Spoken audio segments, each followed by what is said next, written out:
عموماً یہ بات دیکھی جاتی ہے کہ لوگ شرعی مسائل کو سمجھنے کے لیے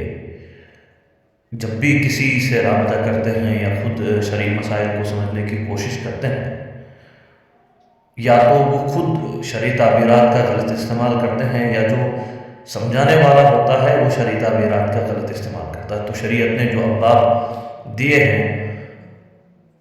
بسا اوقات شریعت نے کسی باب میں کوئی متعینہ تعبیر رکھی ہے جس کو اگر آپ استعمال کرتے ہیں تو آپ صحیح مفہوم تک پہنچ سکتے ہیں۔ مثلا ہمارے ہاں نماز کا پڑھنا کون سے اوقات میں درست ہے اور کون سے اوقات میں درست نہیں ہے، شریعت نے اس کی تعین کی ہے۔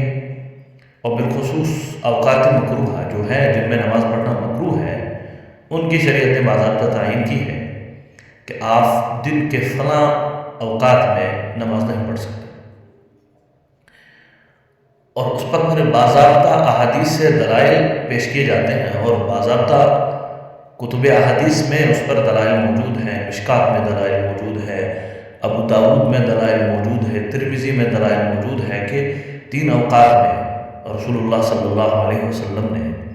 نماز پڑھنے سے منع کیا ہے۔ نہانا رسول اللہ صلی اللہ علیہ وسلم، اس طرح کے الفاظ باضابطہ تقریباً تمام کتب احادیث میں ملتے ہیں۔ اس میں جو صبح کا جو مکروہ وقت ہے، اس سے شریعت نے جو تعبیر دی ہے وہ دی ہے طلوع شمس کی، یعنی طلوع شمس کے وقت آپ عبادت نہیں کر سکتے۔ بالکل درمیانی دن میں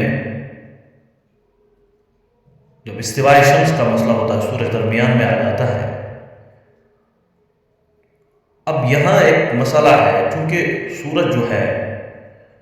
اس کو زوال کے لیے، اس کو ڈھلنے کے لیے، جب وہ بیچ میں آئے اور ڈھل جائے،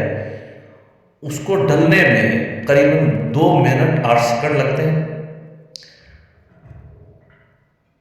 اب یہ 2 منٹ اور 8 سیکنڈ کا جو دورانیہ ہے، یہ سمجھنا ہمارے بس کی بات نہیں ہے۔ اب علماء نے اس کے لیے ہمیں جو صحیح ترکیب بتائی ہے وہ یہ بتائی ہے کہ آپ استواء شمس کے بعد، عین استواء شمس سے پہلے اور اس کے بعد 5 منٹ پہلے اور 5 منٹ بعد آپ عبادت کرنے سے رک جائے۔ احتیاط ایسا کرنے کو کہا گیا، چونکہ جو 2 منٹ 8 سیکنڈ کا دورانیہ ہے، اس سے ہر شخص پہچاننے سے قاصر ہے۔ اصل بتانا مقصود یہ ہے کہ جو تعبیر دی ہے استواء شمس کی، اس کو اگر درست استعمال کرتے ہیں اور عامت الناس کو اگر یہ تعبیر سمجھائی جائے، ممکن ہے کہ وہ اس کو سمجھے۔ اور دن کے آخر میں جب سورج غروب ہو رہا ہوتا ہے، اس وقت بھی عبادت کرنا مکروہ ہے۔ عین غروب کے وقت کو شریعت نے جس تعبیر سے موسوم کیا ہے وہ ہے غروب شمس کی تعبیر۔ تو ان 3 اوقات میں آپ کا نماز پڑھنا مکروہ ہے۔ باقی نوافل کے لیے تو شریعت نے 2 الگ سے اوقات بھی بتائے ہیں، حدیث میں اس کی بھی تعین آئی ہے کہ بعد العصر اور بعد الفجر، آپ بعد العصر اور بعد الفجر نفل نماز نہیں پڑھ سکتے ہیں۔ اچھا، یہاں بتانا مقصود کیا ہے کہ ہمارے یہاں عموماً ان تمام اوقات مکروہہ کو زوال کے نام سے متعین کیا جاتا ہے، اور یہ کہا جاتا ہے کہ صبح کا زوال، دوپہر کا زوال، شام کا زوال، ان تعبیرات کو اس طرح سے استعمال کیا جاتا ہے۔ جب ان تعبیرات کو اس طرح سے استعمال کیا جاتا ہے تو بسا اوقات جو اہل علم ہوتے ہیں، جب آپ اہل علم سے کوئی مسئلہ دریافت کرتے ہیں کہ میں اس وقت نماز پڑھ سکتا ہوں، مثلا اگر کوئی مکروہ وقت چل رہا ہو، صبح کا مکروہ،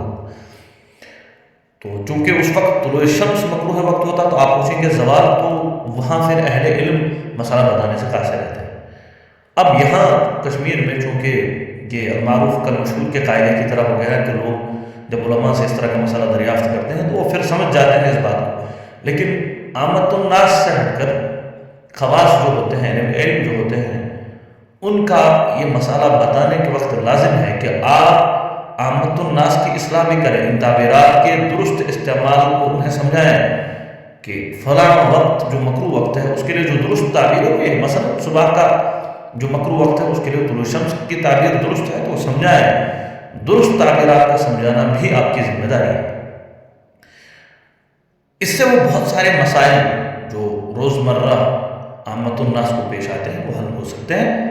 زوال صرف